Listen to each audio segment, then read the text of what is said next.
and get your fish on Mhm. in studio. Yeah. What's up, Steve Chapman? In studio.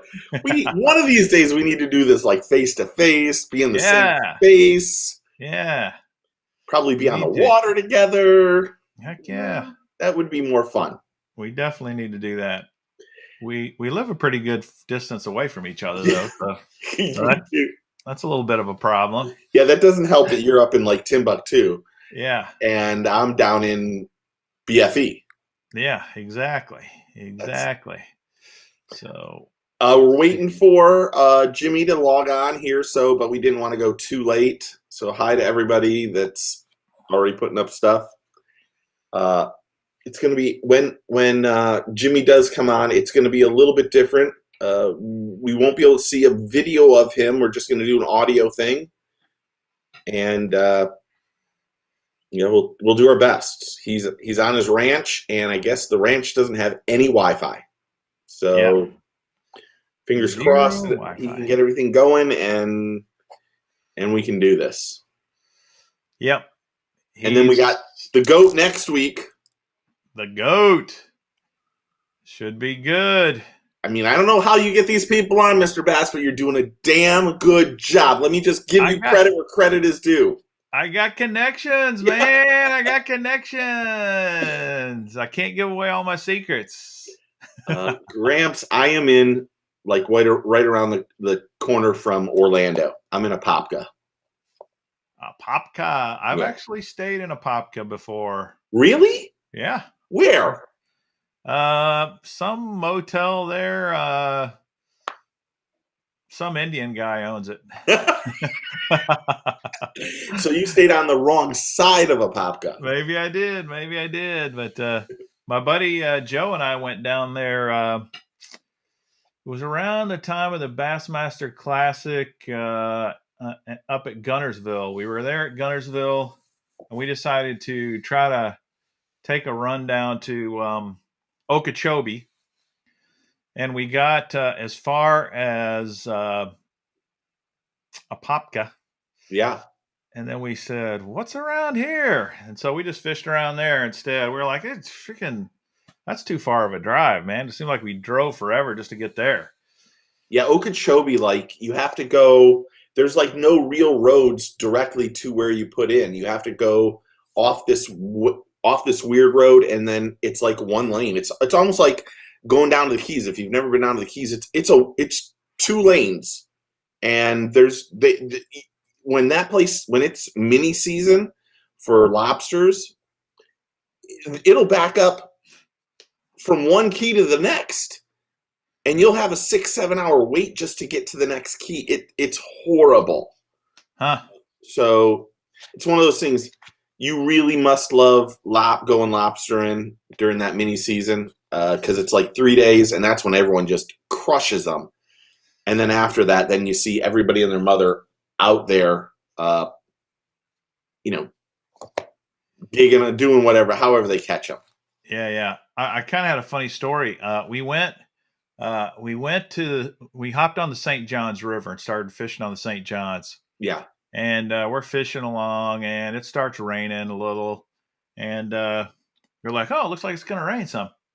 And no big deal. We're just fishing and talking and having a good time. And I hear this noise. And I'm like, dude, we must be near a railroad track. I hear a train coming.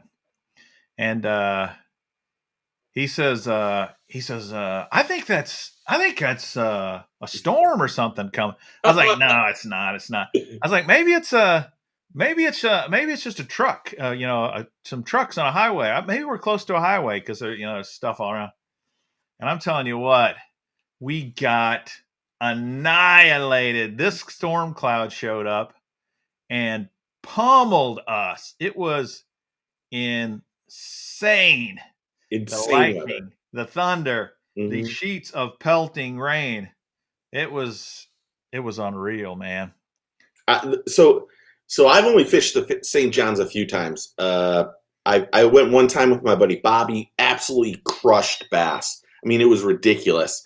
And I've been a couple times for like the Shad and Crappie Derby and going out with the guys from Crappie Masters as media people. So it's always a little bit fun. But the first time I ever went on the St. John's, at my dad's house, the next door neighbor was a guide. And he's like, his name's Ron, and he had this great product that he made years ago for flats fishermen. And he saw me practicing fly fishing in the front yard of my dad's house. And he's like, "You should come fishing with me. I'm going to the St. John's. We're going to go striper fishing and this kind of this." And I'm like, "Sure, yeah, I'd love to go fishing. You know, it's a guide. I mean, we get in his little boat, and the first thing he says to me, he says, if we see a water moccasin on the water, you jump off the boat. Really? If it comes to the back of the boat, it'll climb in the boat, and and we're in trouble." And I just was like, he is full of shit. There's no way in hell. Yeah. We get out on the St. John's, where we're going back through all these curves and all this other stuff, and we hit a branch, and a snake fell into the boat. And I'm like, I hate snakes. I have goosebumps talking about this right now. Honestly, look at my hairs are standing up. The hairs on my back are all standing up. So I say to Ron, "There's a snake back there." He shuts down and hops out of the boat and starts swimming for the shoreline. And I'm like, oh my gosh, we're really doing this. I drop my stuff, and Michael Phelps is saying, I'm like, I'm flying, doing all this shit. We're only like 15 feet from the edge. He gets out, and he's like, that snake, we have to wait for that. Now, the boat's drifting, by the way. Yeah. And I'm like, I'm shaking. I'm freezing. It's like, and I'm like, we have to get back in the boat. What about all the gators that are in this place? And he's like, we're not worried about gators. We just worry about, we got to watch that big moccasin get out of the boat. And like 8 minutes later, it got out, swam the other way, and the boat went around the corner, and we grabbed it, luckily, and got back on. And I'm like, this is the last time I'm ever fishing with you, Ron. I can tell you that right now. Never fish with them ever again. That's wild. That was the first time I'd ever fished around manatees as well. Oh yeah. And they had these signs: turn your propeller off. Don't kill the manatees. And I was like, what? Come on! Don't tell me they're so stupid they get hit by props. I had no idea anything about them. It's my ignorance. But that was really cool. Yeah, the manatee people. So years and years ago, I did that show, the radio show. But before I did the radio show, the Fish in Florida Radio, there was a show called Hog Wild Saltwater Adventures Charters with Dave Rogers and I. That's how I got my go into radio. And we had made a joke that that manatee is the other white meat, and there's no exaggeration in this. We received 25,000 emails in 12 hours from all the same thing, just with a different person's name. Somebody had listened, didn't realize we were joking, called the manatee people. Then they, got in touch with their whole crew of fanatic PETA people, and they all sent us emails. It destroyed our server, and then we had to do this whole bunch of baloney for the radio station, and and then we had Larry the Cable Guy come on and say the same joke, and then how bald eagles were the best tasting, poultry there is, and he was busting chops too, and that got us in trouble. And oh man. Manatees are super gentle, and I guess a lot of them do get injured by props. Yeah, they get scarred. They're really slow, and I mean, you really don't see them till they're right underneath you, and then it's really too late. And it isn't like nobody ever goes out and tries to hit a manatee. You want to know what the problem is? Is they have manatee zones where you have to go in super slow, right? And that slows the whole thing down, your boat down. And they're just not smart animals. mean, they're just barely above a bass in terms of brain. I mean, they if there's grass, they're going for it and eating it. So it looks like Booster wants you and I to help him with his Ultrex upgrade. That's a little crazy. Yeah, I don't know. Hold on, I'm going to text. Yeah, we're waiting on Jimmy to hop on. We were hoping he wouldn't have technical difficulties because he's out at his ranch. He said that he does not have Wi-Fi out there, so we weren't going to do video. We were going to do audio only with him. But we haven't heard from him since the show started. So there's you want to talk about Eric Howard here for a second. Eric is a professional speck fisherman, a crappie fisherman, and he's a stud fisherman. He has a great bunch of rods too. Does he have his own line of rods, Eric Howard? Yeah. Nice. The old crappie fisherman in the modern day world uses a whole lot of forward-facing sonar. That's for sure. You want to know what? He was the first person I ever saw use forward-facing sonar like 5 or 6 years ago. I got on the boat and I was like, what is this? Yeah. And he's like, wait till you see what we're going to do, Chapamana. That's cool. I just texted, are you having technical issues? So let's hope one of the two email. James says he lives close to Jimmy. Maybe he could swing by and take him to his house and let him use his Wi-Fi.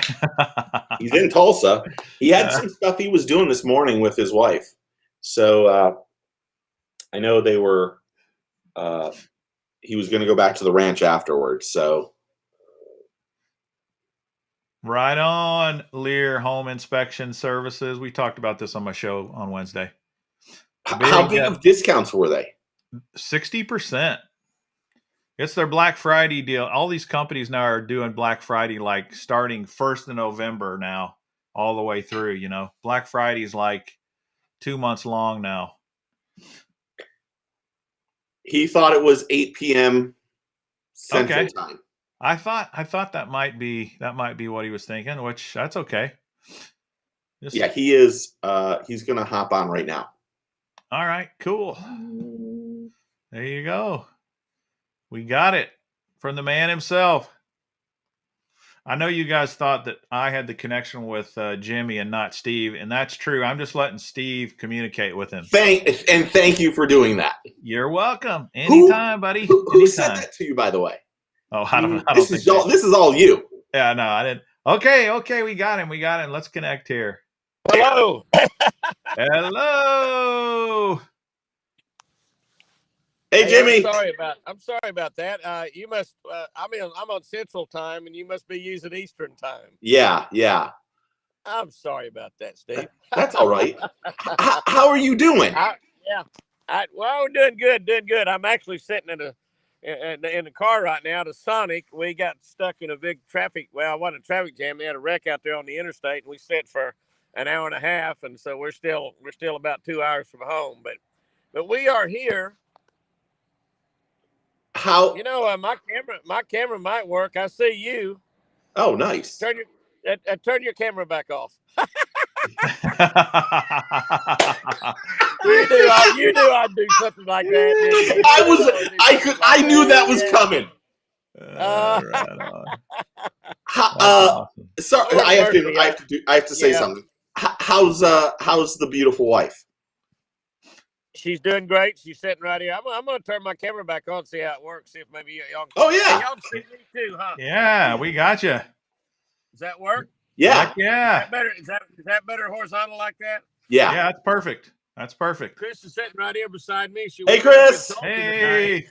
Actually learning how to do rehab. Tell him hi, babe. I can't see me on there, so I don't really know what I look like. Oh, well, I do know what I look like because I saw. I see what you're ordering behind you. Heck so yeah. You're doing well. It's good to have you on, Jimmy. Well, it's good to be here. I'm sorry I'm late.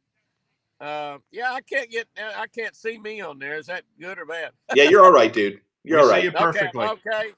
Yep, we see you perfectly. I'm just holding the camera up there. Is all I'm doing. Like I said, we're sitting at a Sonic, and I'm gonna set it right there and point it at me. And I don't know. You're perfect. You look perfect. Look great. Yeah, perfect. Golly, I wish the girls would tell me that. I tell you that every time I see you. Yeah, that's right. That's right. That's right. I appreciate it too. I need all the help I can get. We got to boost each other's egos here and there. So tell us about how you got started for the people that don't know, how you got started into fishing.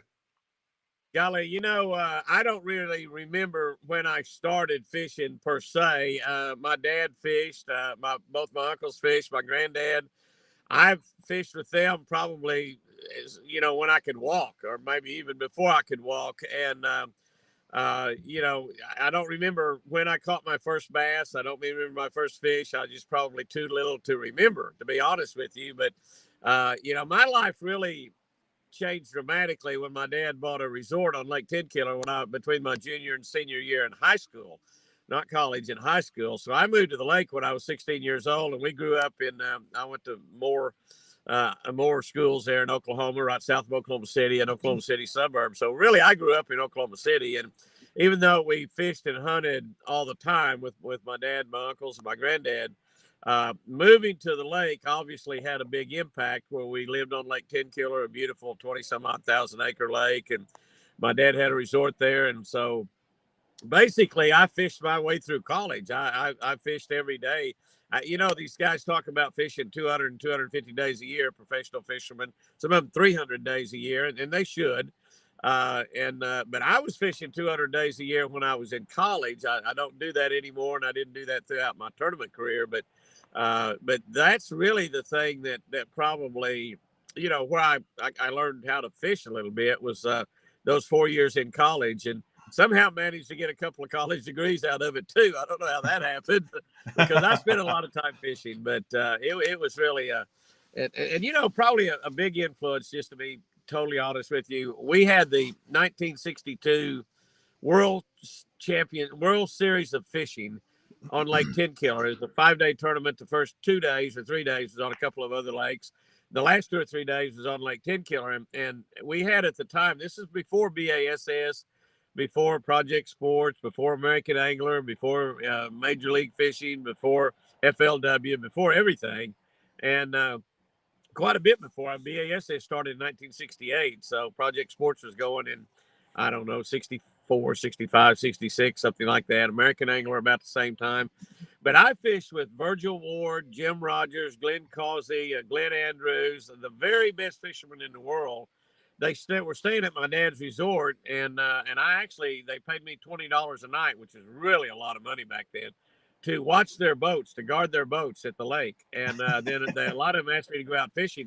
They come down and practice for 2 or 3 weeks before the tournament, and they asked me to go fishing with them, which was just a thrill for a 16, 17-year-old kid. And of course, they were asking me to go fishing with me because I lived there on the lake, and they knew I knew a lot of places. I didn't really know that's why they were asking me. I just thought they were being really nice guys, and they were. But I got to see the very best bass fishermen, fish with them several days during that 2 or 3 weeks period of time. People like Virgil Ward, who won that tournament and started championship fishing from that, and became a great, great lifelong friend. I took him down to Venezuela in the later years of his life. One of the last things that he did, peacock bass fishing. People like Joe Krieger, who had an outdoor show in Oklahoma for years and years and years. I actually took him down to Brazil on some of his latter days of his life. So I got to fish with great people. I could see how well they could fish, and I learned a lot. And it kind of gave me an inspiration to get involved in tournament fishing because it sure looked like a lot of fun. Hey, Jimmy, you kind of started this whole kiss the bass thing. So many people copy you and do that now. How'd that get started? How'd you get started kissing bass? I wish I knew. I really have no idea, but you're right. We've got the whole world kissing bass. I actually got a picture. Listen to this. We get pictures every day. And of course, in social media, we get pictures all over our social media with kids kissing fish, adults fishing them, their girlfriends or wives kissing fish, and on and on and on. I actually received a picture from Vladimir Putin from What? Russia kissing a fish. And Shut I up. just want to say Holy right now, crap. so you know, I do not know Vladimir Putin. I've never colluded with him on any type of election material or anything. He just sent me a picture of himself kissing a bass, which is just absolutely amazing. I'm sure he'd seen me do it on ESPN or something. I guess ESPN must be in Russia, and must have seen me kissing a bass there. But I kind of think it might have started either from tournaments where I just caught a fish that would got me in the money in a tournament, or maybe put me up in the top 10, or maybe even won a tournament. I was so thrilled I just kissed the fish. Either that or doing a television show where we catch a big fish toward the end of the show, and I was so thrilled about catching that big fish and being able to close that show out for the day that we used to try to close our show on a big fish. So we would get a show done. We just need what we called a closer back in the old days. We don't do it that way anymore, and so we need to try to catch it might just be a 3 or 4 pounder, but it might have to be a 6 or 7 pounder. It'd be, whatever would make a really good climatic finish to that. And it might have been one of those deals where I was just so thrilled to finally catch that fish that allowed me to close that day's television show that I kissed it. I don't really know, but I made it popular to have fish breath. That's for sure. you sure And those you people sure up did. north, that had all those northern pike and walleye and stuff, they've all got leaky lips and they don't know why. No doubt. It's been a couple years since you've been tournament fishing. The tournament, do you miss it? Do you miss the competitiveness? And how did you do the television, the amazing television show, and do the FLW and all that other stuff? Well, it has been. I did not fish in 20 or 21, so I've been out for the last 2 seasons. And to be honest, and I almost am embarrassed to say this, but I don't miss it at all. I don't even know when the tournaments go on. Sometimes somebody will ask me about them, and I'll look in there and just see how all my friends are doing, see how my buddies are doing in the tournament, and look at the standings. But I know Chris, fished 21 years of Bassingal and fished every tournament, every classic they ever had, and when Bassingal quit, I thought she would miss tournament fishing, and she said the same thing. She didn't miss it a bit, and I really don't. I may go back and fish sometime. They asked me to come back to FLW. They asked me to come back to BASS, and I didn't do it. But I didn't quit for any reason other than they changed the rules where Chris and I could not practice together during tournament practice. Yeah, and we have been practicing together basically since we were teenagers. We've been fishing together since we were teenagers. And when I started the tournaments, when I was a senior in college in 1966, we'd fish tournaments. We practiced together, and we've done it all along. And I just felt like it would take a tremendous amount of fun out of the tournaments to go fish those 3 days of practice by myself. Mm-hmm. And plus, it's dangerous also, if you're out there by yourself and you happen to fall out of the boat blows away from you, you're probably going to drown, So, but I had one of the good things about it. I won 58,000 the last year that I tournament fished in 2019, and ironically, if you take out the tournament winners, of course, if you win a tournament, you win 100,000. But if you don't count those tournament wins and just take what people won during the year, I'm pretty sure it was up there pretty close to the top to win 58,000 without winning a tournament. So it was kind of a good year to quit on, I guess, because of that. But that's not the reason I quit. I would have liked to. I fished 54 years and in tournaments, and I would like to fish the 55th just because, it's like hitting 300 in baseball or winning 20 games or winning 10 games in football, or whatever. 55 sounded better than 54. And had they not changed the rules, I would have continued to fish in 2020. I sure would have. Yeah, 54 that rule years. change. Go ahead. 54 years of tournament fishing is, that's an amazing feat in and of itself. It's absolutely incredible. Crazy, isn't it? It shows how crazy I am. Yeah. So, how's Lucy and the herd doing? Well, the herd's doing good. We lost Lucy back in the end of April. She had babies in her, and she got injured, and I think the injury might have killed one of the babies, and we lost her, and it was really a shame. But Forrest, which is he's a year and a half old, and Forrest is a really nice, pretty 8-point. He's chasing girls right now, which is dangerous for his well-being, as it is for most men, but it's very dangerous for his well-being. And we're actually trying to. Forrest was born in the pen, and his mama rejected him and his sister, which we named Jenny.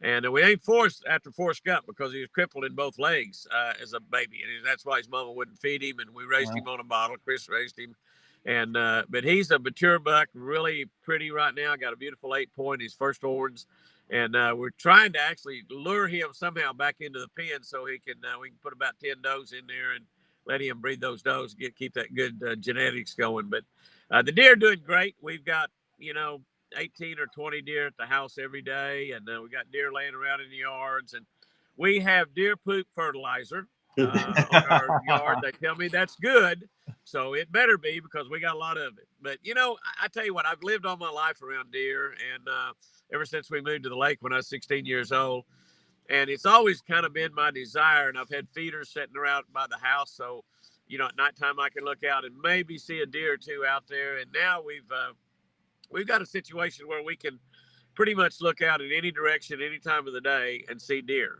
And we've whispered those deer down to where even wild deer I can get within 15 or 20 yards of without them running away. And it's very few of them can you actually touch, but you can get. I mean, I could actually around the house talk deer in and to an easy bow range if I wanted to do that. And of course, I'm not going to do that. Yeah. But it's pretty amazing when you get their confidence and you feed them, uh, how how unwild they come. They don't become tame, but how. And of course, the deer that we raise from a bottle, they do become tame, and we pet them and handle them, and it's just it's just wonderful. The hardest.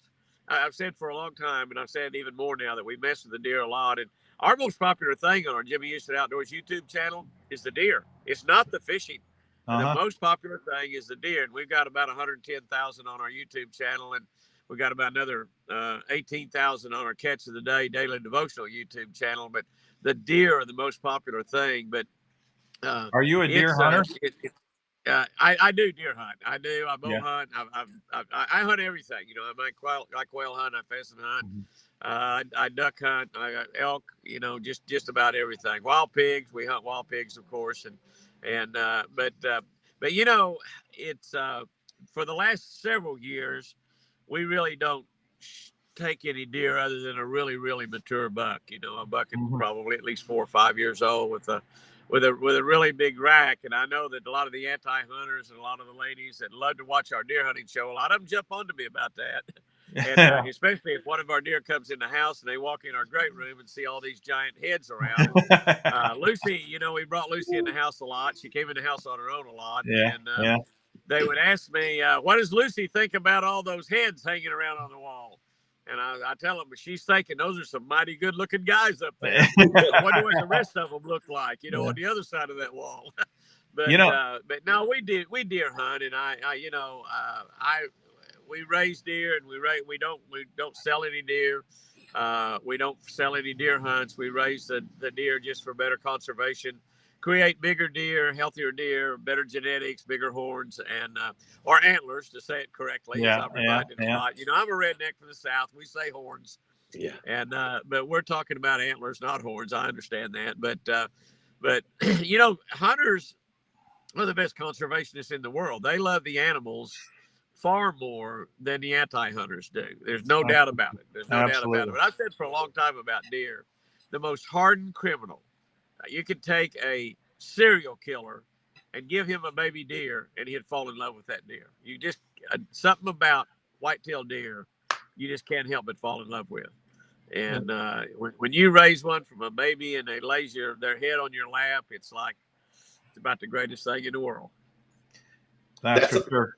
Is that all on the ranch? I want to know more about the ranch, the 2 ponds Sherry told me about. Yeah, we've got a couple 1,000-acre ranch in southern Oklahoma in the Arbuckle Mountains, beautiful mountains there, and we've got 2 really nice lakes on there. Our ranch is high fence. We've got a 130-acre lake and a 77-acre lake, and most people think our 130-acre lake might be the best bass fishing lake in the nation. I don't know if it is or not, but it's awfully good, and I wouldn't trade that lake for any other lake that I've ever seen. I've been on a lot of really good private lakes, but to give you an idea, we bought that ranch in 2003, And actually, we had our dam break in 2015 on Mother's Day and lost that lake. And we rebuilt it back, and it's back in great shape again now. But just to give you an idea of how great that lake is, we between 2003 and 2015, when the dam broke, me and my friends out of that lake caught 83,000 fish. 83,000. And now, granted, a lot of those were recycled. You know, I mean, Sure. obviously we're catch and Sure. release. We do keep fish out of there, and we do eat bass. We will keep some, 12, 13, 14-inch bass. We keep crappie that are small, about a pound or so.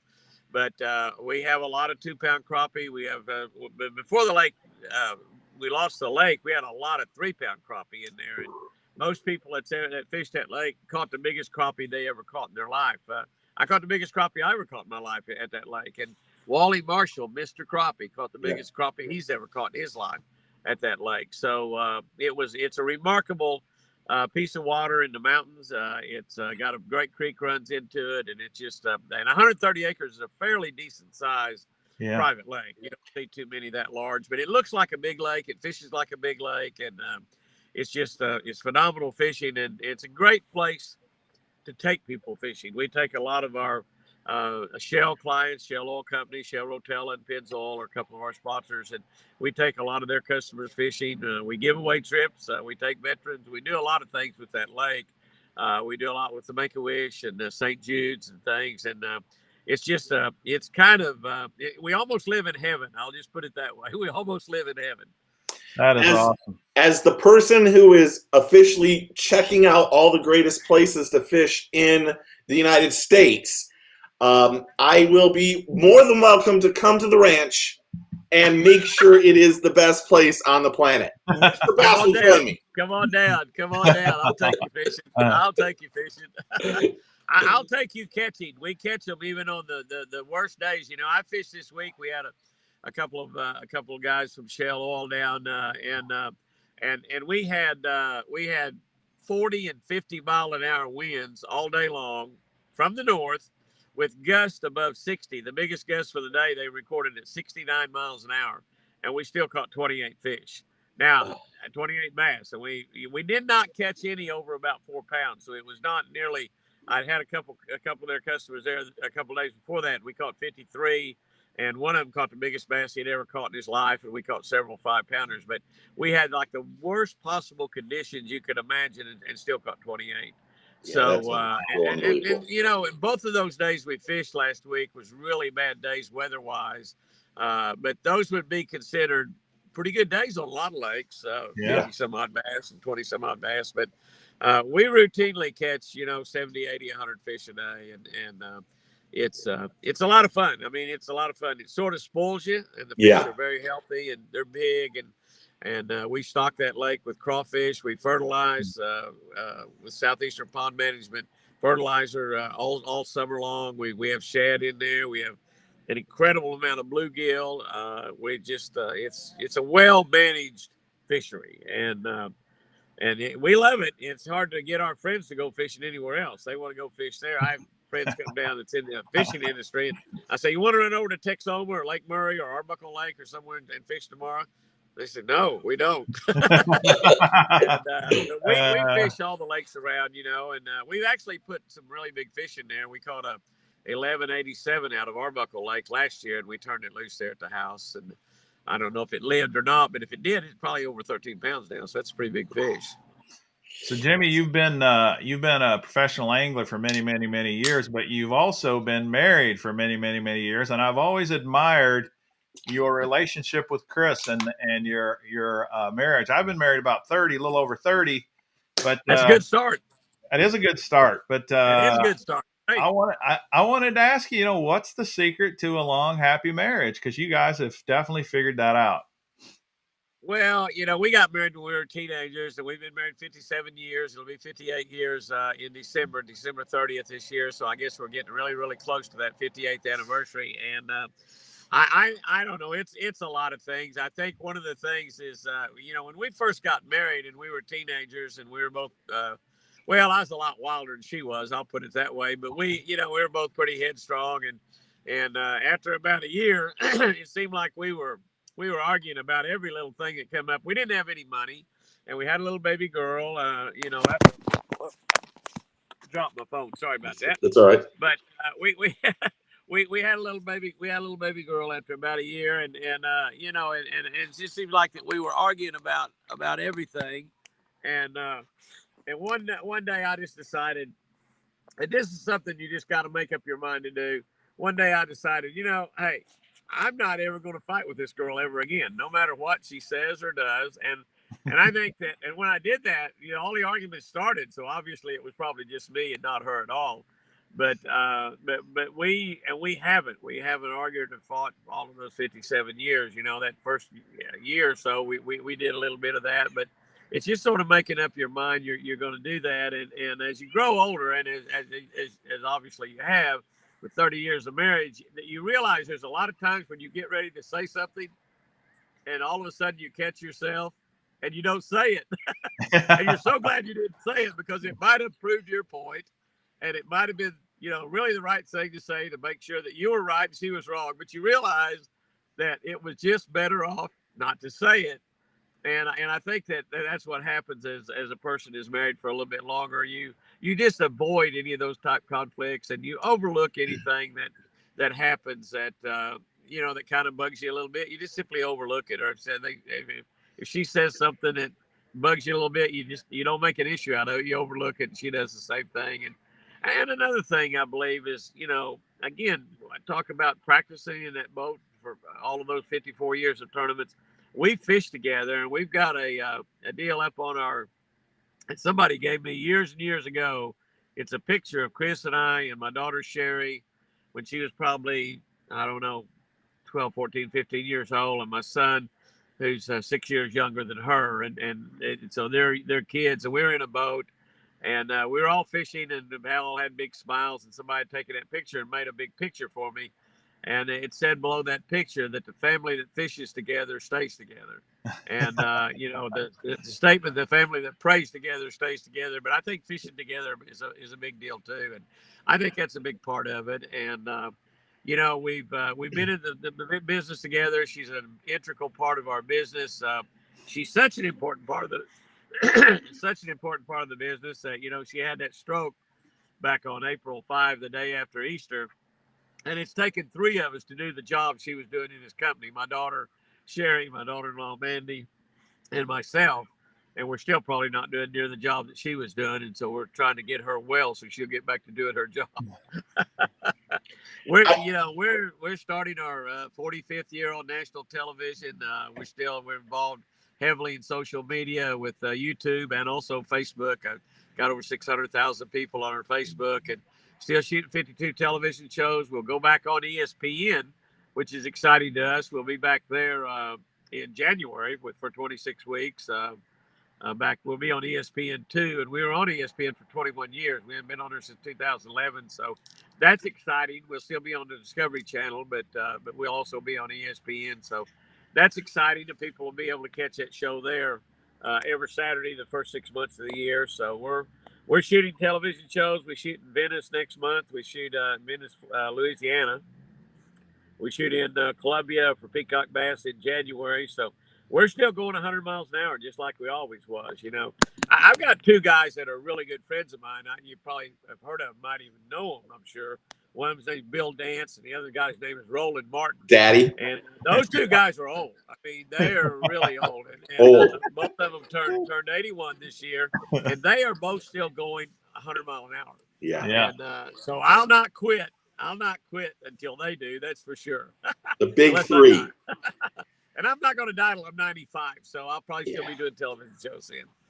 One of the things, usually the last question, every time we've been together, I ask you this, and it is a big part of your life, a big part of my life, a big part of Mr. Bass's life. It's your faith in the Lord, in God. And every time we text each other, what do we put on the end? God bless. Every time we send a text to each other. Tell everybody how your faith has been such an integral part with Chris, in your family, and in fishing, because I think it's unbelievably important. Well, it certainly has, and I was raised in a Baptist church. I got saved when I was 12 years old, and I've not known anything all my life but going to church. And excuse me, it's got us through so many things through our life. I've relied on God many times when we were just absolutely at the bottom of the barrel, financially, business wise. I actually, Chris and I, once we got out of college and started working, and we, by the time we were 40 years old, had had everything paid for, had money in the bank, everything looked great, and about a year later, we were totally broke, and didn't have a penny, and didn't have anything, and without going into all the circumstances, I felt like slicing my wrist, but my reliance on God got really strong. We actually have had two other times in our lifetime when that happened. So that's happened three times after we were 40 years old. It's not supposed to happen once you work 20 years after you get out of college and have success.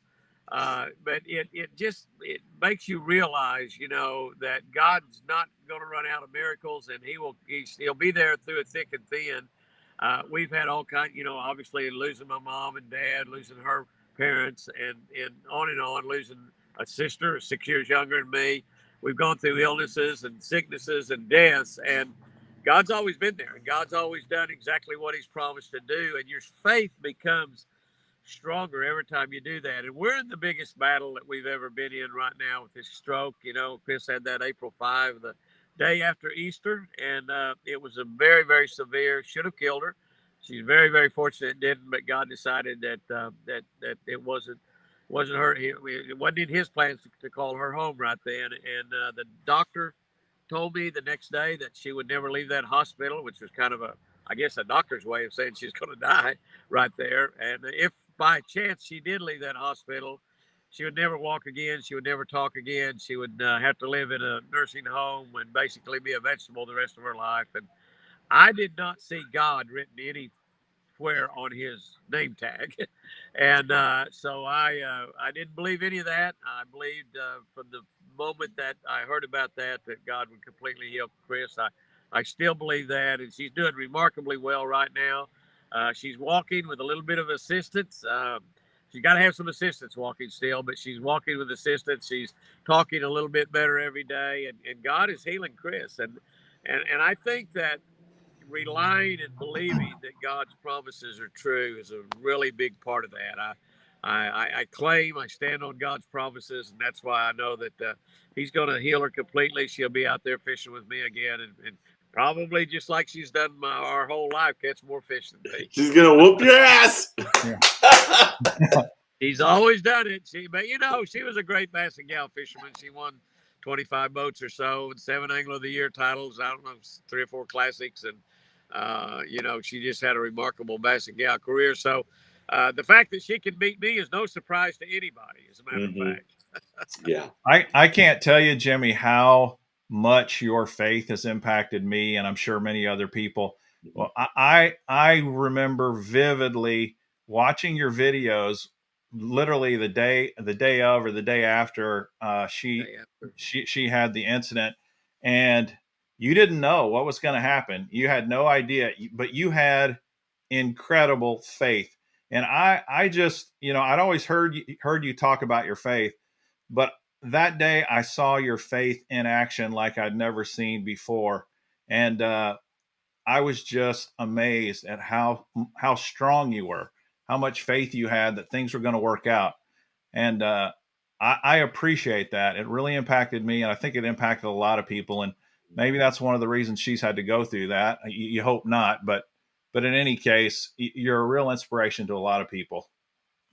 Well, I appreciate that, and you really have to suffer through some things and allow God to operate to realize how big God really is, and to realize what God can really do, and understand that His plan is always going to be the best plan. I don't think that God had a hand in creating that brain aneurysm and that stroke. I think it might have been straight from the devil, but I think God has stepped in and saved her life to begin with, which was remarkable, because when you look at the brain scan, which is, we're basically a lot like what we're looking at when we're looking at a live scope fishing, and they tell you exactly what you're looking at, and you realize you're looking at half of a lady's brain that's been 70% destroyed, and you realize she's still alive and breathing, and in very critical condition and hanging on to life. But God stepped in there, and like I said, now her speech is not all the way back. Her walking is not all the way back, and her right arm hadn't come back at all. But I believe all that will. And I'm on God's timetable, and I'm good with His timetable, whatever that is. We knew from the beginning. Sherry's husband is a cardiologist, and he told us that first week. He said, "Jimmy, just realize this is not a sprint; it's a marathon. It's going to take a while." And but we're on God's timetable, and we're allowing Him to operate and work however He can. And we know that He's working it for our good and for good of a lot of other people. And our daily devotional channel has got about 18,000 people on it now, and we have another 15 or 20,000 that watch those videos every day on Facebook. So that illness has touched a lot of people in a very positive way, and I don't think in a second that God created that stroke, but I think He's taken that bad happening, and He's used it for His glory. I believe He's done that, and I think He'll continue to, and I think He'll use it even in bigger and better ways than we realize right now. That's the catch of the day. I live in expectation of God doing something great in my life. That's the catch of the day channel, correct? The Catch of the Day channel is our it's our YouTube channel. We have a Jimmy Houston Outdoors YouTube channel also, but the Catch of the Day channel, we do a devotional every single morning. Yeah, we post it at 5:00 every morning, and it's from our Catch of the Day book that we wrote back in 2005. This last year and this year we wrote another daily devotional book, which we'll begin reading from and doing a video on beginning January 1. That's called Catch a Better Life. And it's a very similar, it's got a scripture, a fishing tip, and a devotional every day that's built around fishing. And I think it's the most important channel on YouTube. It's obviously not the largest, but because it does and is changing people's lives for the better. Yeah. And I don't know that you can learn and do and see everything on YouTube, but there's very few things out there that will literally change your life and change. I mean, it's changed. I know of marriages that have been saved. I know of I just all kinds of situations. Alcoholics that have been cured, and that my daily devotional didn't cure them, but their relationship with God was cured, and then God took care of drug problems, alcoholic problems, broken marriages, and obviously all this COVID stuff that people have gone through, and it's drawn a lot of people closer to God, and God is using that channel to make people's lives better, which is what God does. Yeah, that's great. I heard you got a new newsletter people can sign up for too now, right? As a matter of fact, we just sent the first one out November 1. We got a newsletter we'll be sending out, and all they need to do is just go to jimmyhouston.com, and they can register their email address there, and we'll be sending one out every single month. We may, in fact, do another one, the same one, a little bit later this month in a couple of weeks. I don't know. It just depends on how many more emails we've got. We've got several thousand that went out, and that newsletter is going to be, and that's the first one we've done. It's going to, a lot of people really love it. It's going to get better, I promise. And we'll have a lot of nice things on there. One of the cool things we have on there is we'll have some discounts. So if people order merchandise from jimmyhouston.com, we'll have prize giveaways from some of our sponsors. And we'll have our appearance schedule on there. I speak at about 15 or 20 churches a year, plus do about another 70 or 80 appearances around at Bass Pro Shop stores and various shows and boat and tackle shows and just all kinds of places. We're running around. I'll be over at the $1 Million Tournament, the Bass Pro Shop Tournament on Table Rock. The middle of this month here in a couple, 2 or 3 weeks, where some amateur fishing team is going to win $1 million in one day. Yeah, that's amazing. Yeah, that is crazy. I told Roland Martin, we were over at the Old Hickory tournament, their preliminary, and I said, Roland, just think about that, $1 million in one day. I said, think about how long it took you and I to win $1 million bass fishing. I mean, it basically almost took our whole life to do it. Somebody's going to do that in one day. One day. Isn't that crazy? It is crazy. And the good thing is all of their entry fees in those tournaments go back into conservation. Plus Bass Pro and Toyota and I drive a Ram truck. I'm sponsored by Ram, but plus Bass Pro and Toyota is matching those entry fees up to another $1 million. Yeah. So not only is somebody going to win a lot of money over there, but we're helping fishing all around in all the states around. So that's just fantastic. Okay. So, go ahead. Well, Steve, we've got to ask the man himself the ultimate question that we ask every guest. You ask everybody this. I don't ask anybody. Yeah, I ask it on every deal. And that is, Jimmy, in bass fishing, when it comes to your fishing lures and things of that nature, does color matter? Absolutely, color matters. Woo! Bass can see and distinguish colors out there about at least 80 or 90 feet in clear water. They can see and distinguish what color it is.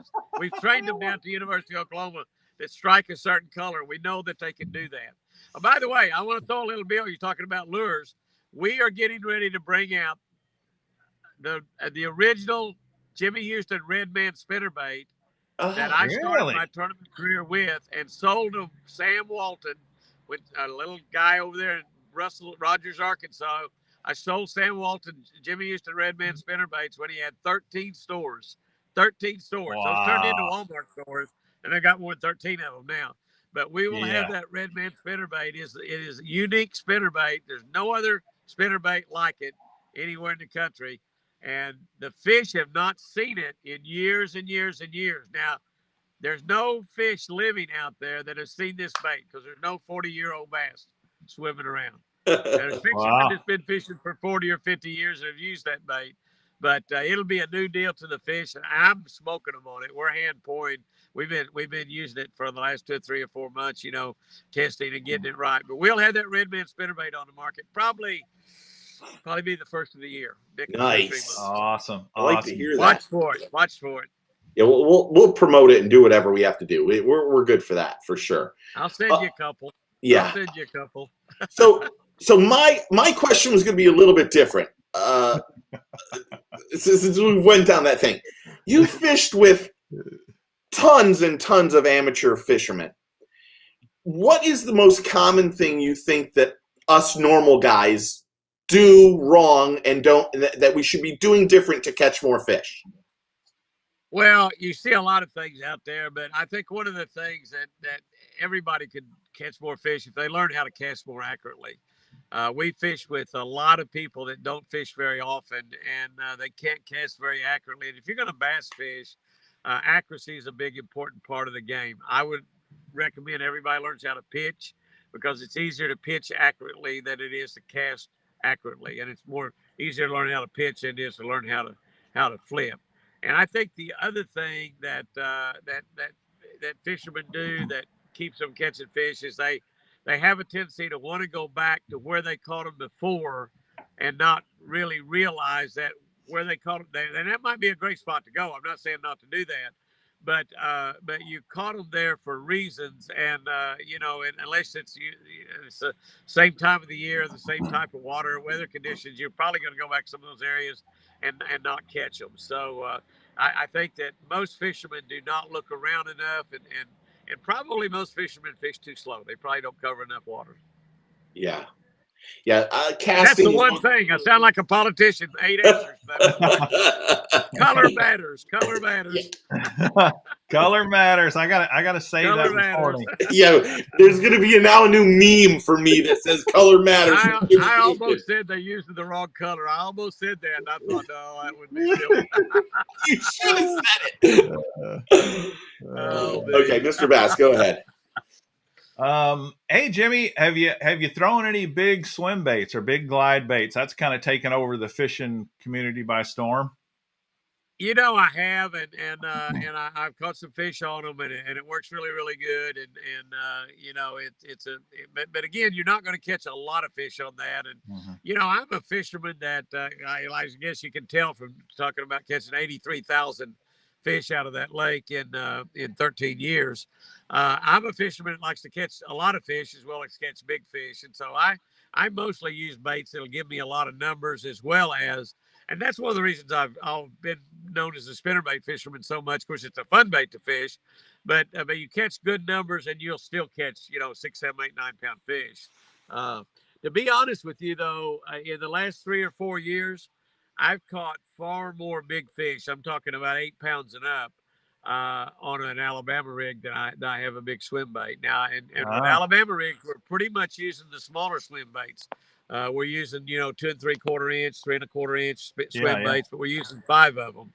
And we are catching the majority of those big fish. We catch them, throughout the year, but the majority of them we catch December, January, and February, and we're sight fishing them. We're seeing them on the video and video game fishing, and Yeah. we've learned a lot about those giant fish. That's just been remarkable and destroyed a lot of the myths that we've used for years. And I'm sure y'all talk to a lot of guys about the video game fishing and the things that we've learned and the way that we're catching these fish is just yeah, well, it's told us why we're not catching a lot of those 10, 11, 12 pound fish.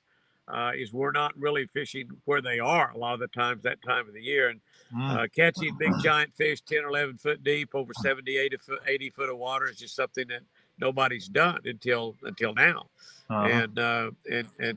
But for catching the really big fish, boy, it's hard to beat that Alabama rig when that water's cold. I mean, it just really is. And we'll sometimes go out and find 20 or 25 big fish in a day's time and might catch 4 or 5 of them, or we might catch 20 of them. But and we're catching some of the biggest fish we've ever caught in our life. My PB is 13-1, and I haven't beat that, but we've caught some up there pretty doggone close to it. And my buddy that I fish with a lot has caught his personal best, like 4 or 5 times in the last 2 years, doing that video game fishing. Yeah. And he's got it up to 12 something, so it's getting a little bit harder to beat now. But it wouldn't surprise Wow. me if he doesn't beat that. And our state record here in Oklahoma is 15 something, and we have been actively trying to beat that. We have not come close, but we caught some 11 and 12 pounders, which is still pretty big fish. Yeah. Where's your favorite place to fish? I mean, other than the ranch, exclude the ranch. Where's your favorite place to go fishing? Well, I like a lot of places. I love Sam Rayburn. I love Guntersville in Alabama. As far as the public lakes, I love the St. Lawrence River, all up and down it. We went up and fished on the Mohawk Indian Reservation this year, which is over on the east end of the St. Lawrence River, and it's incredible smallmouth fishing. Mm-hmm. I love the Great Lakes. I mean, there's a lot of places that I really love. Here in Oklahoma, Lake Ten Killer is my favorite. But again, that's where we moved when I was 16 years old, and we still have businesses there. Our tractor dealership there, our Kawasaki dealership is there. We've got a big store there. All my family live there. They come down to the ranch to visit every time they can. But all my family still live there on Lake Ten Killer, and that's still one of the best bass fishing lakes in the United States. But I love water. Just point me to the water and turn me loose. That's all I need. Yeah. Ray Scott said years ago, he talked to when they did that Mystery Lake. We went fished the Bassmaster Classic for years. We didn't know where the Classic was. We had a tackle box with 10 pounds of lures in it, and we went to a Mystery Lake. So we never knew where it was. And finally, the Classic got so big they couldn't keep it a secret. But he said that you could take, and in those early days, we had 300 people fishing in a bass tournament, and that only the top 24 for the year would get to go to the Classic. So it was a real feat to qualify for the Classic. Now they've got 100 people fishing, half of them get to go, so it's not that big a deal. I mean, it's a big deal. I'm not saying it's not, but it's not that difficult to qualify. 40 or Yeah. 50 out of 100 as opposed to 24 out of 300. Mm-hmm. Yeah. But he often said, and he's really right, and it's certainly true of all the modern day fishermen, maybe even more so, is you can drop these guys on any body of water anywhere in the country and they're going to catch fish. Mm-hmm. And they're going to catch Yeah. fish better than just about anybody. And that's true. You go back in the days of Roland Martin and Denny Brower and Guido Hibden and Bill Dance and Hank Parker and on and on and on. And you come right up to the level we have nowadays, the great fishermen we have now. I left out Ricky Clun when I was throwing around big names there, but these guys, you can drop them into water anywhere and they'll make that lake good. It's kind of like a bad defense in football makes every quarterback good, Yeah. and so those fishermen makes just about any body of water look good. And people are beginning to realize these cats really know what they're doing.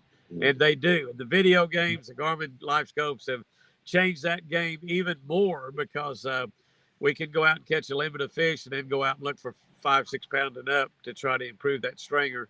And just finding one or two of those and catching them during the day puts you up in the high rent district when you weigh in that evening. Yeah. So it's pretty cool. Great game to play. Hey Jimmy, have you kept track? I know you said you don't watch tournaments a whole lot, but have you kept track of Jacob Wheeler this year? What he's done? Oh, I have. It's not just been this year. Jacob's had several incredible years. Jacob's a great friend and a great fisherman, and I fished, carried a friend of his fishing that said that, in fact, Paul George, that plays NBA basketball, he played here in Oklahoma City for a while. And while he was in Oklahoma City, I carried him fishing. And Paul George's daddy said that he taught Jacob Wheeler how to fish.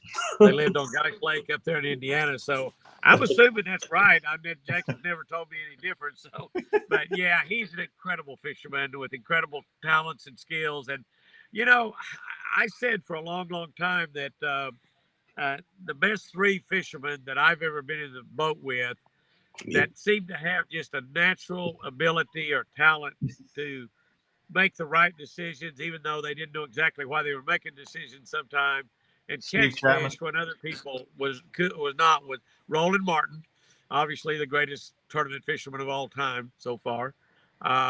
Larry Nixon, another, absolutely phenomenal. And then my wife, Chris, who dominated the women's fishing for so many years. And those 3 had some ability that you just couldn't quite put your finger on.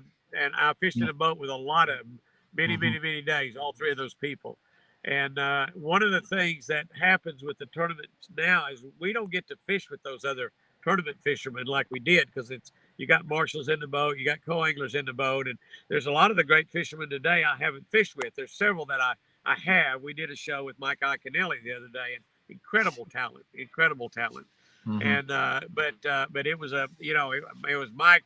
He fished with Roland Martin one day and me the next, and he said it was like his bucket list of things in his entire life. And we were fishing, doing a television show, but it was nice for me and Roland to fish with Mike. We'd never fished with him, even though we fished against him for a lot of years, and a great fisherman. But Jacob obviously is one of those guys that's got that. And I compare him to like a talented singer. You can go to Nashville and go in any bar there, and there's great people singing and picking and grinning and playing. But only one out of I don't know how many really make it to be big stars.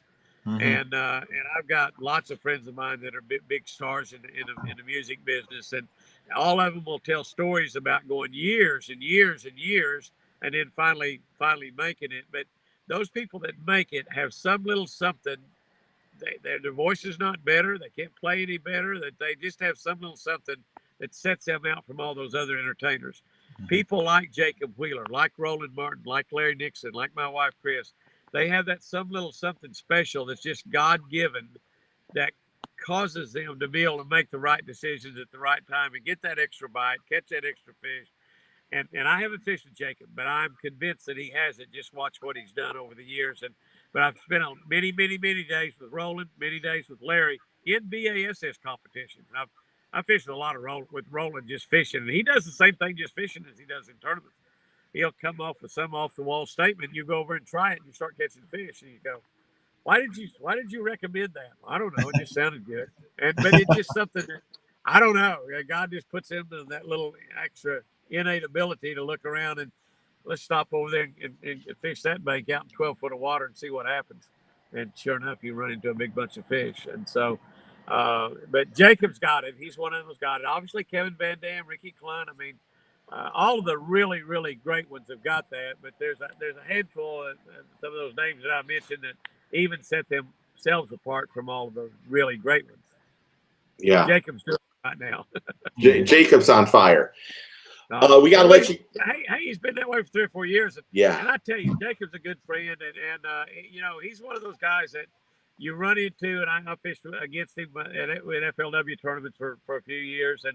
And you run into him on the water. He tells you exactly what he's fishing. He'll tell you how he's catching them, and he'll ask you how you're catching them, and he'll be honest with you. And to me, when a person does that, that really shows that, they're comfortable with their own abilities and skills. They don't mind sharing their information. And, that's one of the things that the really great fishermen have done throughout the years is we've taught lots of people how to fish. Hmm. How many people have learned how to fish a jig by people like Roland Martin and Hank Parker? And how many people have learned how to fish a plastic worm from Bill Dance and on Mhm. and on and on? We've Yeah. shared that information, and the younger guys, are, for the most part, are not so willing to do that because they don't want to give anybody any chance that they might beat them. But Jacob's one that does not mind sharing right in the middle of a tournament what he's doing because he's done it with me, out in the lakes and run into him, and maybe you got a limit of fish, he's got a limit of fish, but you need not to. So, man, I catch me one more 4-pounder, and I'm gonna be up there in the top 10, get to play again tomorrow, and Hmm. I said, well, I caught a 5-pounder today, and here's what I caught it on. He'll show you exactly, and he's telling you the truth. He's not BSing you. So I got a lot of respect for Jacob Wheeler. Yeah. There's been tons of people fishing with Gramps, Small Wall Charters, Sean, Matthew, John. There have been so many people saying hello and saying thank you for everything you've done, and we appreciate it. I have hopefully an easy question for you. What is your take on? Are we ever going to see Major League Fishing and bass merge, or do you think it's always going to be this people hating each other from each side? I don't know. I don't have a clue. And the amazing thing is all the fishermen in both of those organizations are just dynamite fishermen, and for the most part, dynamite people. I mean, they're Mm-hmm. really really good people, and Major League Fishing is a lot of fun. I've only fished one Major League Fishing event. It was a made for television event, and it was a blast. I really like it. It didn't ever really seem like we were fishing a tournament. We were in competition, and I fished with Hot to Foam was my partner, and we won a new tracker off roads, which was really cool. But it never to me never seemed like real tournament fishing, and I think the concept is cool. Obviously the bad part is you can't get crowds at the weigh-in, which is something that sponsors want. It's something that the people enjoy. People Yeah. enjoy going and seeing, talking to the fishermen, watching them get their fish out of the live well. During the preliminary rounds of the tournament, when you've got the entire field fishing, they see you coming in, and you pull up on the boat dock or pull up the park on the bank, and crowd gathers around, and they enjoy seeing you take the fish out. And it's just it's a totally different concept. And whereas in Major League Fishing, it was so strange to me that we take off at like an hour after daylight, and we run down the lake at 30 miles an hour for 20 minutes and pull up on a point. I jumped up and grabbed my rod and reel, and I said, no, Jimmy, don't cast, don't cast, don't cast. And I said, we were fishing a shad spawn. I mean, the shad were spawning and the fish hitting them. And I said, are you kidding? Are you crazy? Look at that. And he said, no, we got 2 minutes to wait. And so you sit there and wait 2 minutes, and it takes an awful lot out of tournament fishing. It is kind of nice to know what the other fishermen are doing, but then again, it's also kind of nice not to know, and always be trying to figure what you've got to catch and what you have to do in order to do well. And I guess I might be old fashioned, but I prefer fishing a 5 fish limit. You got to realize when I fished my first BASS tournament in 1968, second or third tournament BASS ever had, we had a 15 bass limit in all the southern states. And Alabama had a Well, 15 bass limit. And the first day I caught 11 bass that weighed 52 pounds and 8 ounces at an 810 and 814 and 9.3 on the same stringer. And now that's tournament fishing right a there. 5 pound average. And we cut back, to 10 and then to 8 and then finally to 5.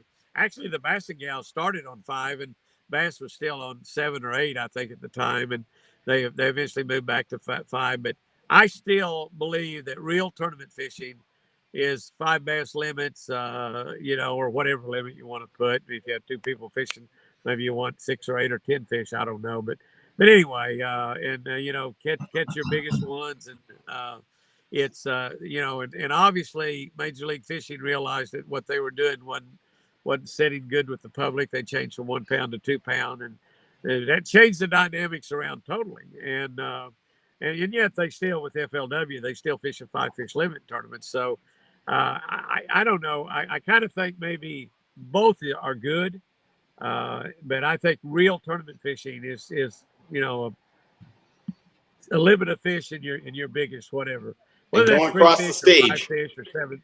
Pardon me. And going across the stage. Going across that stage and taking those fish out of that bag. I'm telling you, that's a.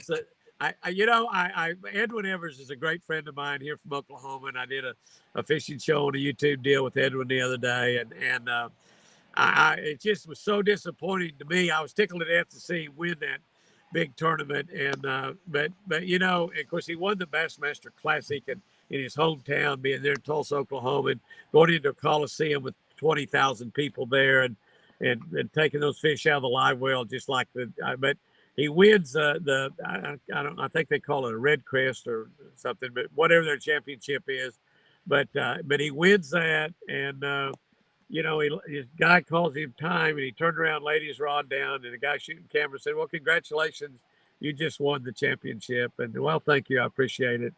And you go back in, he pulled up on the bank, and 4 or 5 people walked down there and said, "Well, congratulations, Edwin." And I don't know. I mean, it was a little bit like they played some of the baseball season last year without any fans in the stands. Yeah. And I imagine that's how those guys felt, is how some of those guys feel when they win those big tournaments. And I mean, I don't know. I don't know. There's too many young fishermen out there fishing tournaments that hadn't dreamed about walking across a Bassmaster Classic stage with 5 bass that had a chance to win that tournament, or walking across any tournament stage and with 5 bass in there, knowing that if these fish weigh 15 pounds and 8 ounces, I'm champion. Yeah. I'm champion. Yeah. And I don't know. To me, it took a lot out of it. And the conservation part, I guess, is good. I don't like the way they handle the fish, grabbing them around the side and all that. It's a poor way to handle them, but they think that's okay, so I guess it's fine. But we introduced conservation into bass fishing years and years ago when Forrest Wood and Ray Scott came up with live wells and releasing fish back into the water and keeping them alive, and on and on and on. I would like to see them change to barbless hooks. Now that I fish tournaments, I fish totally with barbless hooks anymore, and we fished our lakes with barbless hooks ever since we've had them, for the last 15 or 20 years, and it makes a huge difference in keeping fish alive. It allows you to recycle a 2-pound fish and still be recycling when he weighs 8 or 9 pounds. And that's So pretty Jimmy, speaking of handling a bass, there's probably people on here who don't know what is the proper way to handle a bass. I think the proper way is put your thumb in their mouth. Obviously, you're going to get your fingers all scratched up that way because they have teeth. A lot of them, they're sharp. And if you catch very many fish, your hand's going to get cut up a lot. But I think when you grab them around the back, a lot of the FLW fishermen wear, MLF fishermen wear gloves, and they grab the fish in the middle of the air and they grab them around the back. It's removing a lot of the slime. The slime is on the bass for a specific reason. If you studied any biology in college, which I did, that slime is on there. It's a protective slime that's on those fish and protects them against parasite and stuff. When you remove that, that's bad. That's why in trout fishing, the trout fishermen are taught at a young age to wet their hands before they handle their fish. And a lot of them never take the fish out of the water. They keep the fish in the water and they unhook them and handle them. Most of the trout fishermen fish with barbless hooks.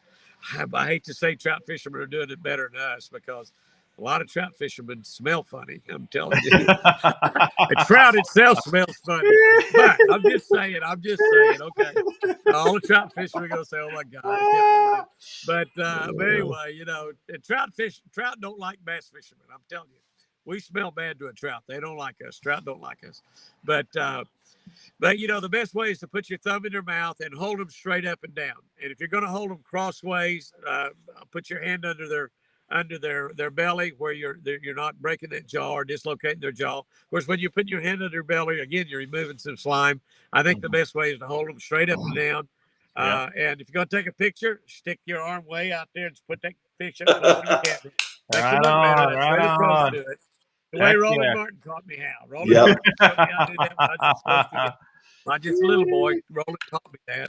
Roland and Bill were 2 of my really idols when I was growing up, and a young kid watching them on TV. They were really special. But that's, I believe, the proper way to handle a bass. And I don't allow, when we're fishing in our lake and people grab them like that, I tell them not to do that. I tell them, the best way to handle them, I don't get onto them, but I tell them the best way to handle them is to put your thumb in their mouth, hold them straight up and down. If you want to take a sideways picture, which is not a very good picture, a 5-pound bass looks like a 5-pound bass when you take that picture the other way. You want it What to a look like a 5-pound bass 10-pound look bass. like a 7-pound bass. Yeah. So you hold it up and down. You hold it a little bit closer to the camera. People with really long arms like Bill Dance and Roland Martin and Hank Parker, those fish are not nearly as big as they look on TV. I'm telling you. For sure. But yeah, and barbless hooks. If you are going to just throw your fish back, you're so much better off fishing with barbless hooks. And besides that, if you have, and our hooks nowadays are super sharp that we have on all our lures are chemically sharpened and really, really sharp. You're a lot more apt to get a hook in your hand or your face or your leg or something nowadays than ever. If you smash those barb down, that hook will just come right back out. You don't have to use a fishing line or anything. Yeah. So barbless hook's a good way to go. I think, and I've always felt like at some point in time that tournaments would go to barbless hooks. They haven't yet. Trout fishermen have been doing that for years. I believe they will. And I also believe that at some point in time, we will have a period of time, maybe 45 days, that covers a couple months during the spawn where we don't allow any tournaments or, all tournaments, all fishing, not just tournaments, but all fishing will be catch and release. We wouldn't even have any tournaments during the spawn. I think that would be good. I think that'd help a lot of our lakes around the United States. Yeah. Well, I have to just say, you've been in that parking lot way too long to start off with, so we appreciate it. And there's been they told me I was going to have to order another meal or a milkshake or something here at Sonic. I'm taking up this parking spot here. But I didn't want to get out and drive because I didn't want to lose y'all. Yeah, and we appreciate that. But there's been hundreds of people that have chatted and just send their love, and we appreciate everything. And I from Mr. Bass is just meeting you, but both of us love you, and we are so we're always sending our prayers to you and your family and Chris at all times. You know that. I appreciate that, Steve. We appreciate those prayers, and I want to thank those folks out there that's watching y'all show here tonight. I know a lot of them have been praying for Chris. The prayers are working. God's listening, and God is performing miracles every single day with her. And it's not going to be long till she's back out there with me. I tried to get her to go down on the dock yesterday with one of my extendable cane poles that we have on our Jimmy Houston cane poles that they're actually fiberglass, but they extend out. And I told her, I said, your left hand's good. I said, a crappie around the dock. I said, all you're going to have to do is put that crappie bait out there and move it around, and you're going to catch them. But I couldn't talk her into going down there with me. And but I'll have her down there doing that even before that right arm gets to working. But I really, really, really appreciate everyone's prayers. And there's been literally hundreds of thousands, if not millions, of prayers. We're shaking and rattling those gates of heaven. People, and so many of them have never met us. They're just good Christian people praying for a miracle and praying for healing. And the miracles happened. I mean, it should have killed her. It didn't. She's come a long way. And it only makes you stronger. She's going to get better and better every single day. I believe it. Oh, so I appreciate it. Thank you very much. Yeah, Thanks for all of y'all that's out there on our YouTube channel too. Yeah.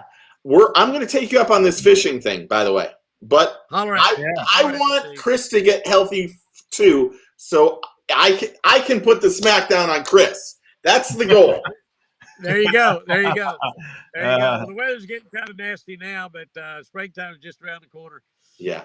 Dude, thank you very much. Again, tell Sherry I said thank you, and I said God bless, and send her my love. Will. And thank you for everything. Everyone go to the channel, Jimmy Houston Outdoors. Go to Catch of the Day on the YouTube channel. Go on Facebook. Do all that stuff. And then in January, buy those red spinnerbaits. Everyone, buy those red. There you go, red spinnerbait. I appreciate you guys. Y'all doing a great job. Thanks, Jimmy. Yeah, we'll talk to you soon, buddy. Appreciate it. Take care. Later. Bye bye. Nice. That was great. Okay, fun. I don't know how we. I say this too many times. I don't know how we top this shit. Yeah, I know it. We just do it. We just keep doing it, man. That was a great show. It was great. He was, Jimmy's a master, and he's a natural at this kind of stuff. So it Yeah, was very good, very it's good indeed. it's funny to have someone like him on because uh, he and I have known each other for a long time, and literally I text when Chris had that stroke. I think I texted him that night on April 5th, and it took him several days to get back to me. But then I made it a point of texting him like every 2 or 3 days just to say, hey, dude, I love you. I'm thinking about you. I'm sending you prayers. I sent him a video of Thomas doing a prayer for him. And it was just, it was one of those things you do. But when you get him on this, and then you realize how great he is, then you start like he's just so charismatic. It's just unbelievable. So, Yeah. I mean, and I've known the dude for a long time. I'm over here writing notes down of things that I didn't know about, and it's just super awesome. Yeah, it's. I mean, what did you think? Honestly, what did you think? I'd like to hear what you think. That's the truth. I loved it. I thought it was great. I knew, I followed him for years, and I knew what to expect, and I knew he'd be, as long as we could get the technology thing down, it'd be fine. And the technology thing, it turned out to be really good, actually, the connection. Yeah. So it was great, and I think he's a real inspiration.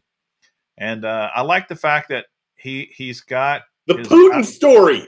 The Putin story. You're right. Can you believe that? Yeah. I was like, what? That cannot be true. I know it. Man, that was you know what? I'm gonna text him and ask him for the picture. Yeah. Heck yeah. That is crazy. Yeah, so he was he was a joy, really, for sure. What more can you say? So I did that radio show for years, and do you know who Lefty Kreh is? No. So Lefty Kreh is considered the godfather of fly fishing. He is and he may be resting in peace. He died a couple of years ago. Lefty Kreh, I thought I knew everything about Lefty Kreh. I'm not joking. I've met him. I've interviewed him. I sat and took a 15, 20-minute lesson with him on roll casting. It was absolutely, it was a dream come true for me. That's the God's honest truth. So we get him on an interview, and we're talking to him, and he says, I'm one of 3 people that survived. Oh my gosh, I can't even remember the disease. Oh my gosh. Polio? It was something ridiculous. He had an enzyme in his body that fought off this, and he said it, and I literally went, could this? And I was like, that can't be true. That can't be.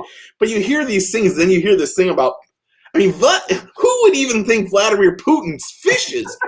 This is now our goal. We need to have Vladimir Putin on the show. Yeah, we got to get Vladimir on and watch him kiss a bass. Does anyone have Trump's email address? Because I'm sure him and Putin are right next to each other right now. Yeah. Hey, Vladimir, kiss my bass. I mean, it was just. I don't even know. It was just that was unbelievable. That was better than I expected, to be honest. Yeah. You want to know what? I'm not even looking forward to next week now. We've got the one and only next week, so it'll be good too. Yeah. I mean, you want to know? In all honesty, we need to reach out to Roland. I need to reach out to Roland Martin. Is what I need to do. Yeah. I have. I mean, I might be a little bit late, but I have him in my phone. So hold on. Here you go, fishing the Southeast. Can y'all get The Rock on the show? He bass fishes. He does. He's got his own private bass pond, and he posts his fish. Yeah. I've had Chris Pratt. I have his phone number on my phone. Nice. I'll text rolling tomorrow because it seems a little late, just to be safe. Yeah. He's on your time. Yeah. So, Frank's Fishing, Bill Dance. We're gonna have Bill on. It won't be a live show. We're gonna have to pre-record that one. yeah. It's just how Daddy can do right now. I mean, I texted him yesterday about it again. So, it's just how it is. For sure. So another great one. I mean, I didn't agree with. It was anthrax. That's what Lefty Kreh survived.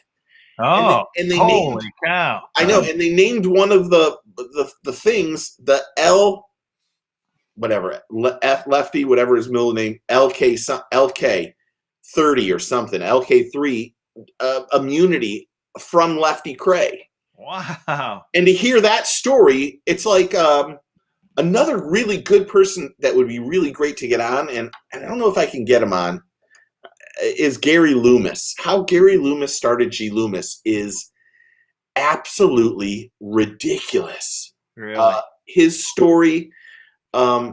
He's got his own rod company now. I can't remember the name. Do you remember the name of it? I wouldn't buy any of the rods. I'm going to tell you that. I have a good buddy that's gotten in trouble from them, and it is. I'll look at I'm not good at Instagram. I should tell everybody that, but I'll look at it, Gramps, for sure.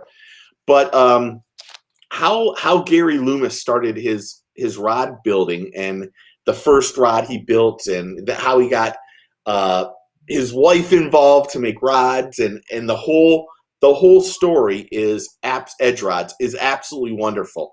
I have another buddy that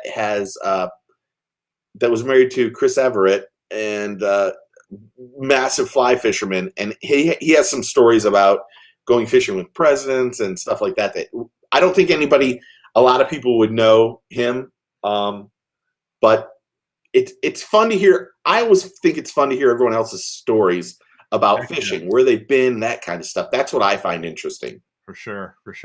Yeah. So pretty cool. Cool. That's awesome.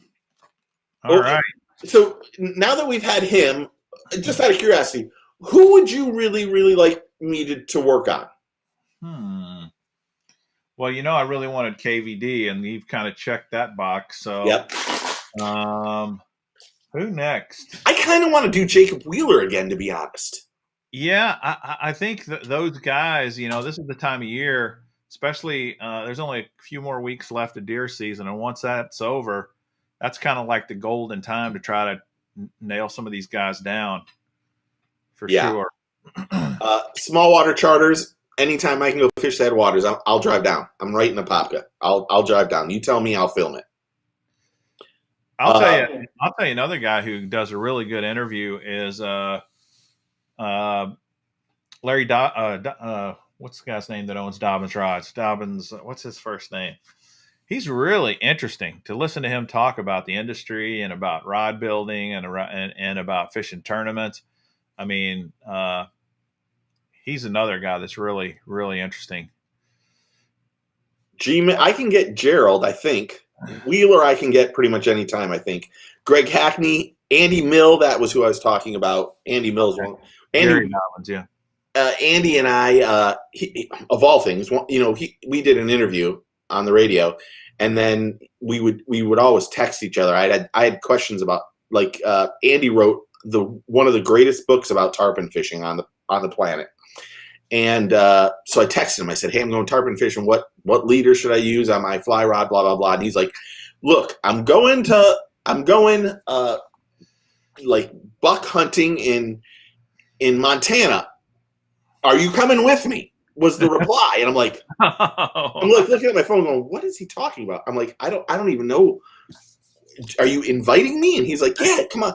I got a private plane. I'm doing this." I'm like, I just can't drop everything to go do this stuff. I need a little bit more than like 24 hours. But Andy's one of the best guys. I mean, in his story about going fishing with one of the presidents and how they had to block off the whole waterway, and they had helicopters flying over, and then they didn't catch a fish for 3 days. Yeah. And they figured out the fishing trip cost $7 million. Holy cow. That was So amazing. yeah, it would be Andy Montgomery, great guy. Mark Rose, I could get Mark Rose too. I don't know about Clun or Nixon. I have Clun's phone number, but I'm not sure he would come on. Yeah, I don't know if he would either. Clun Pretty private. is a different person. He is really, I wouldn't say shy, but he isn't really outgoing about a lot of stuff. And George was Senior, yes. Booster. Yeah, I've fished when I went to Alaska to fish this last time. That's the place where he fished. Oh, That was the river in the lodge that I stayed at was the one that George Bush fished at, where well, where they had to shut everything down. Well, no, this one was in the Costa Rica. The same thing happened up there. They had to really shut everything down, and yeah, I mean that's just what they do. That's just what they do for a president, you know. They shut the whole world down. Oh yeah. Sean Z asked, Steve, have you heard if Ike is going back to the elites since he qualified? I think he's going back to elites, but nobody is talking about it. Not him. His inner circle, I think, knows. He's had a couple people say on their videos, hey, I can't wait to see you next year on the elites. So I'm just thinking maybe I think it makes sense. I know he's not going back to Major League Fishing for sure. He's not doing that. Yeah. And it's going to be interesting to see. Maybe that's what we can wrap up with is our little the little conversation that what's his name had that I sent to you about his rant about the elites and the that was a pretty interesting little video. Was it? We got that from Booster, didn't we? I can't remember who sent that to me. If it was, it had to be Booster. He knows everything. One of the guys sent me a link to I think it was Andrew Upshaw's video. Yes, I think it was Booster that sent it to us. And he's kind of gone off on Major League Fishing, you know, and the fact that he feels like these tournament organizations are not doing what's best for the anglers. They're not giving them enough. They're not coordinating their schedules enough to make sure that the anglers can fish as many tournaments as they need. And really, no offense to Andrew or anybody, these are two separate organizations that hate each other. Yeah. They want you to pick sides. Yeah. And decide who you want to see. Yeah, it's kind of like asking Amazon and Walmart to work together. Yeah. They're not going to do it. They're not. They want to cut each other's throats. So while I think it's not as bad as Andrew said, because in longer hunt stuff, in the people that I talk to, there's not as much. I can tell there's not as much hatred that goes on. Not as much,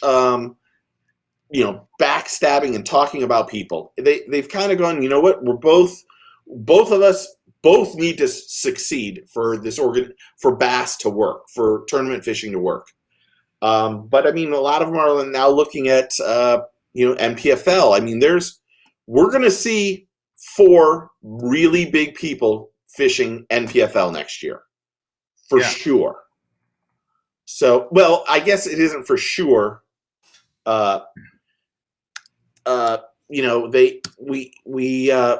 We won't know until what the schedule is, but there's going to be some big name guys that go to NPFL next year. And I will tell you from the horse's mouth that one of the people that's going back told me it was easy money. I'm not going to say who.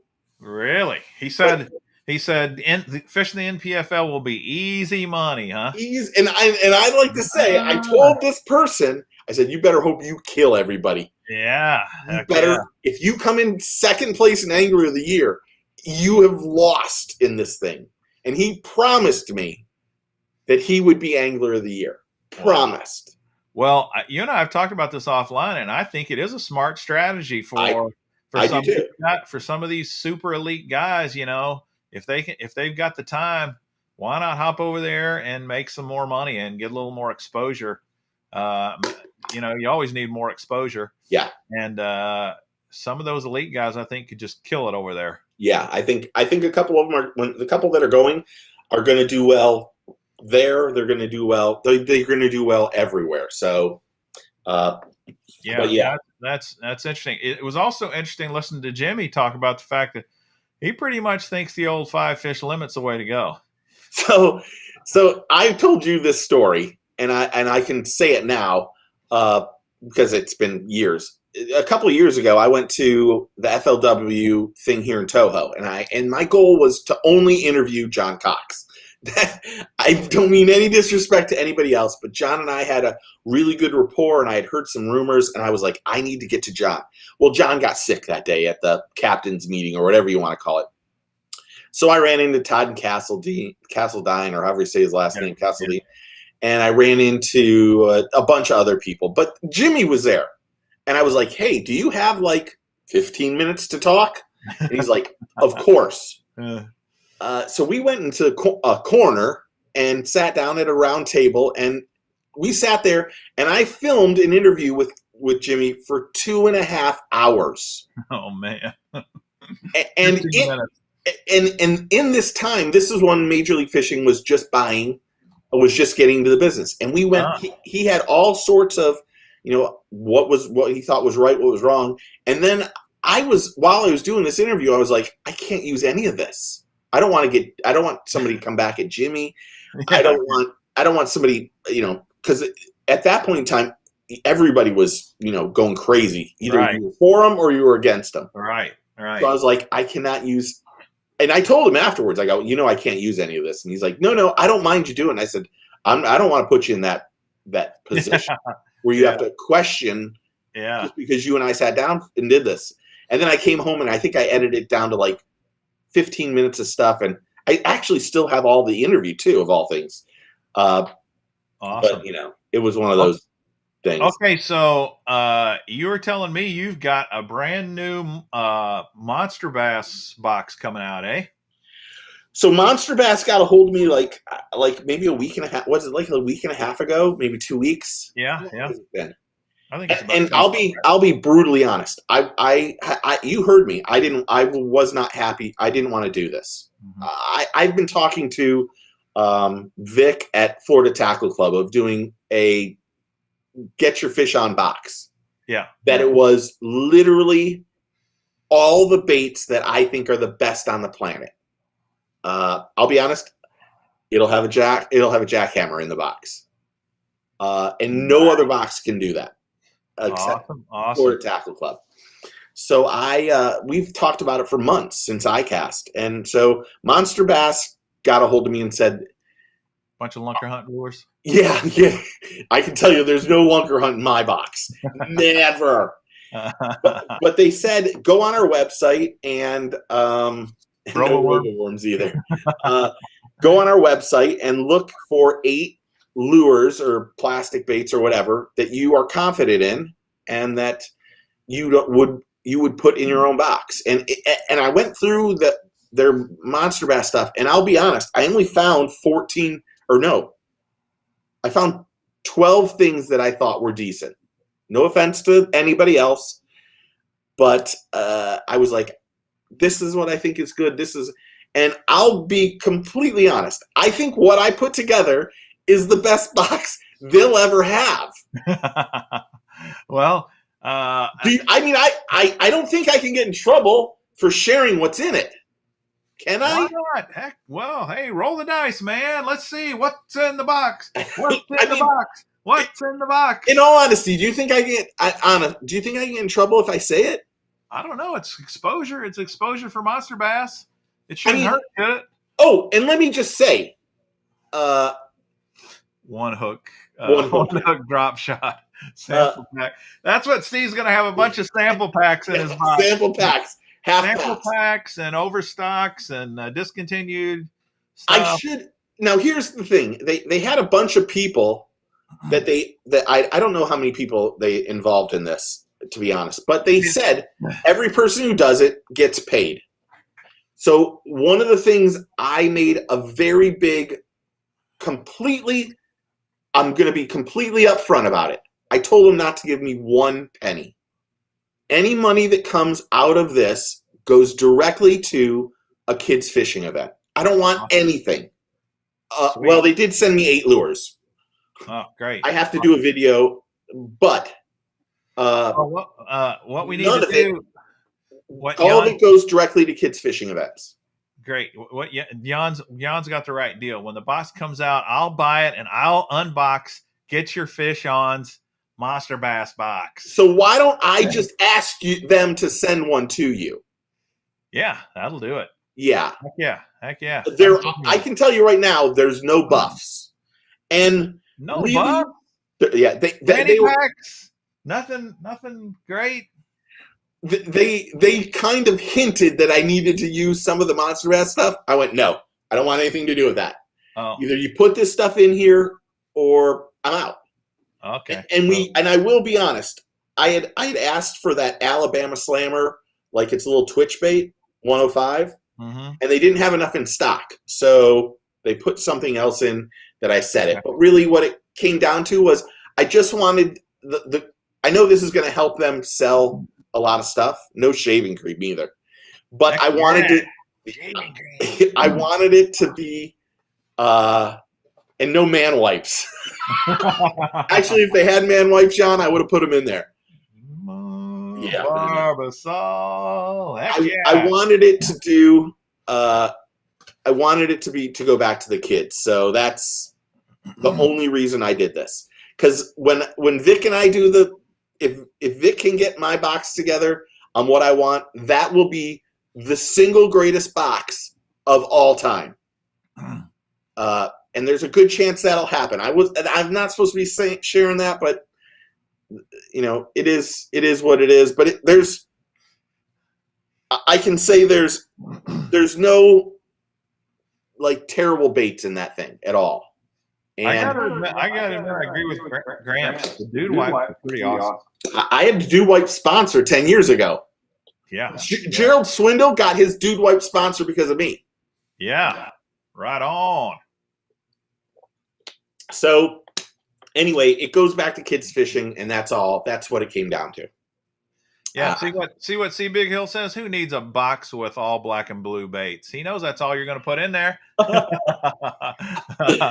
8 black and blue chatterbaits. That's what he's going to put in there. Thunder Cricket. I will spoil one. There is a Thunder Cricket in it. Hey, Thunder Cricket's a great bait. I agree. It's a good bait for sure. Yeah. So I don't know when it's coming. Hold on. Let me open my email real fast. I was trying not to open everything because then I know what happens. My computer slows down. Oh, no. I got it on a text. Hold on. Oh, I deleted the text.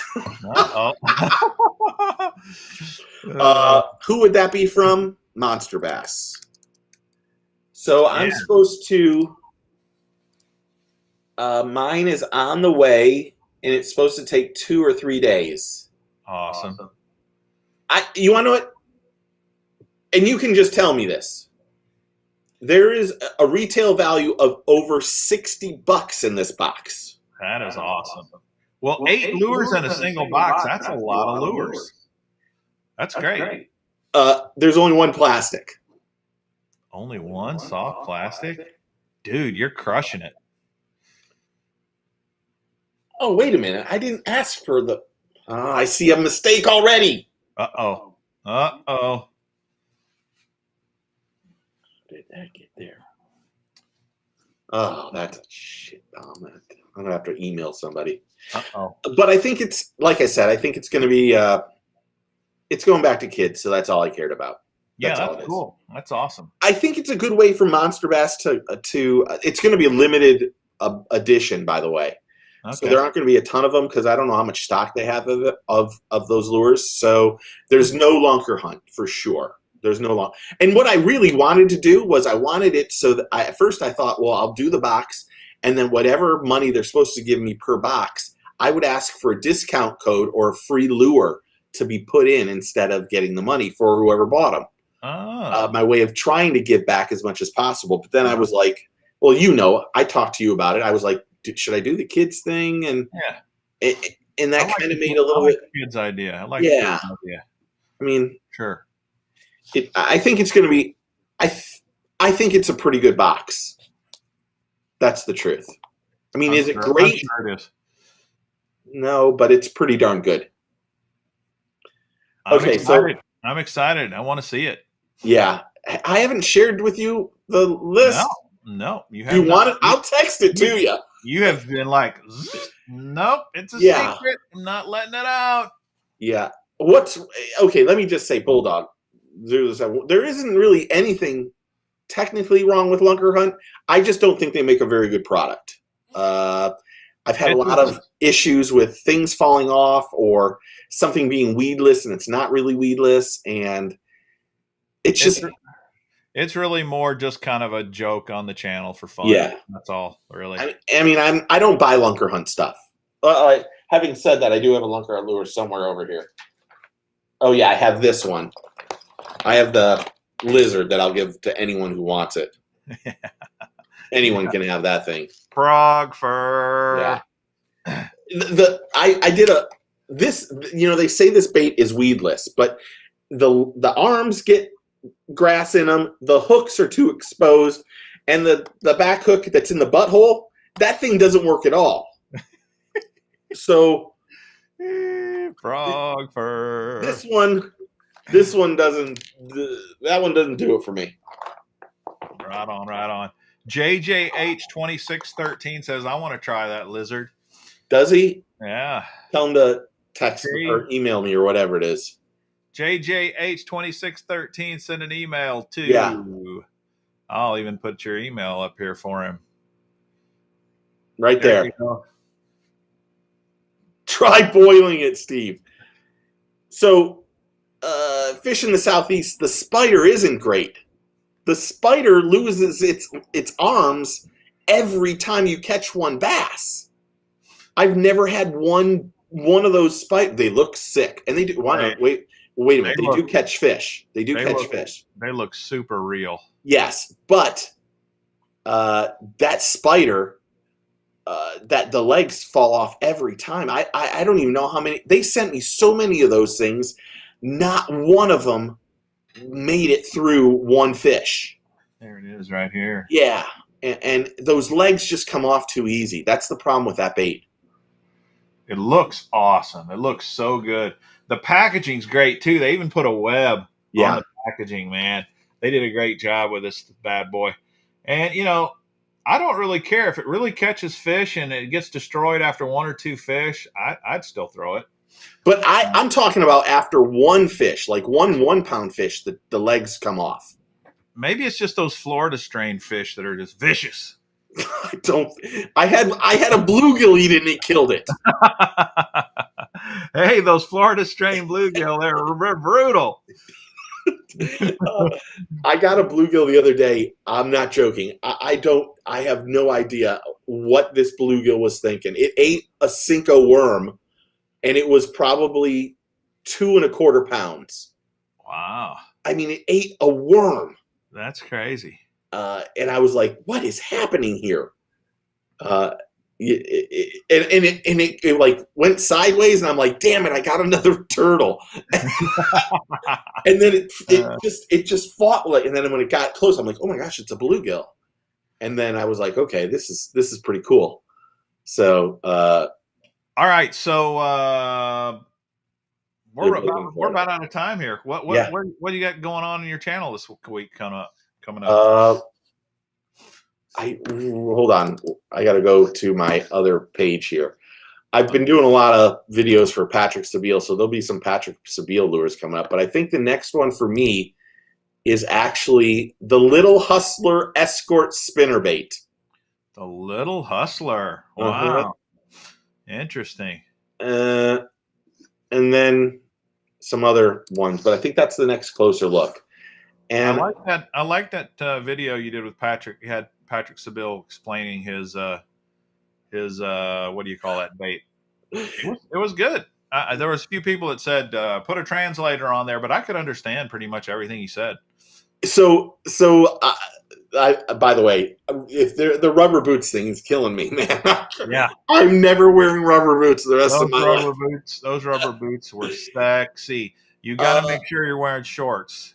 Jan, you have my email. If you want some Twitch shads, Hyperelastics. text me. I got Hyperelastics. enough of those over there to kill somebody. So we thought it. So this video won't go out. I can just say it now. We did a Black Friday video here, and I told Patrick it would be really funny for you to do the whole thing in French, and then I'll overdub it with English translation. With my voice going, what the hell is he thinking? But it would be so funny to do it like that. So we recorded the video, and then I said, just out of curiosity, what did you say? And then he told me what he said, and I went, if someone speaks French, they're going to be pissed off at us. You can't say that on a video. So he was like, well, just dub it out earlier. I'm like, no, well, we need you to speak French. And then me like go with the recording thing and go, I have no idea. I can tell you exactly what it was going to say. I was going to say, here's I was going to say, hey, you, guess what? Since I don't know French and I'm spending time to translate, let me tell you what you need to know. Thanks, Patrick Seville of Van Anglers. That's Patrick Seville of Van Anglers. During the holiday season, we want to offer you 30% off in-stock lures. Yes, 30% off statewide, site-wide lures. You can't tell you the code yet. Use the code at checkout and save some money. But during this time, what in the hell is he talking about? And then a whole bunch of stuff flashing around and all this other stuff. That would be hilarious. And then, if you did like the old Godzilla movies, Yeah. Hey, where you. Yeah. Like me. Yeah, that would be freaking hilarious. That was the theory that I was going with. But then he told me, he's like, oh, I was telling people that they sucked and something like this. I'm like, no, we can't do this. Yeah, you're going to have someone that knows what you're saying. Yes, and that won't be good. No, so sure. I bow to your sensei. Yeah, I deleted, well, I still have the video, but his thing, but I'm not going to do that part. We have a regular one, so it'll work out. Cool. What's going on over you? I think I saw an email that we're supposed to get the Bass Baits Monthly this week. Yeah, I haven't got an email on that yet. My Hendrix box is coming this week, though. So I'm going to do a live on it as soon as it shows up. I'm not my Sunday night show that I changed to Saturday nights is going to be on Friday night this week. That's because my wife and I are going out of town, so I won't be around Saturday night or Sunday night. So Friday night is the Mr. Bass live show, 7 p.m. And so be sure to join me if you choose. I'll be there for sure. I think I feel like I disrupted if I tell people I'm on there, though. Nah, it's great. I mean, are you sure? We like disruption, man. It's all good. I feel bad sometimes. I'm like, I want to listen to what you're doing. Like, you know what I do. I put you on over here. Yeah. And then I start editing over here. Right, so it works out. It works for me. But then people start asking me questions or talking. I'm like, oh, I got to text. I got to do this. So sometimes, like the other day I watched and I didn't even text that I think I texted you saying I'm on, but I didn't put comment on here that I was on. I think they like commenting with you. So I don't have any problem. I don't have any problem with you doing that. If I disrupt you, just go, Steve, shut the hell up. Yeah, I can just block you. Oh my God! Wouldn't that be the funniest thing? I'm blocking Chapman. Yeah, I gotta block Steve, man. He's out of control. That would be hilarious. That would be fun. So Jan is right. Jan is right. They're talking about my least favorite box. It's got to be Warriors. But I'll tell you, Lucky's right in there with it, man. Lucky sucky. Just, I don't know, man. They just that last Lucky tackle box. That was a rough one to watch. Brutal. Yeah. So in any case, that's kind of the way it goes. But that was a great show tonight, man. Really had a good time. We got KVD next week. We can start promoting it now. KVD is going to be on. He told us 2 weeks ago he would be here. I guess we should put a little thing in for Roland Martin. I guess everyone wants to see Roland on. Yeah, absolutely. Boots. So we'll I'll text him later night and or tomorrow and see what he says. And we'll Right do what on. we do. It's fun. All right. Sounds like an exciting week to come. Mr. Bass Show Friday night, KVD Wednesday night, a week from tonight. Should be great. Thanks, everybody, for joining us. It was a lot of fun. Hope you guys have a great week. And Steve, close us out, man. Take a kid fishing. Get your fish on. We'll see you guys soon. See ya. Bye-bye.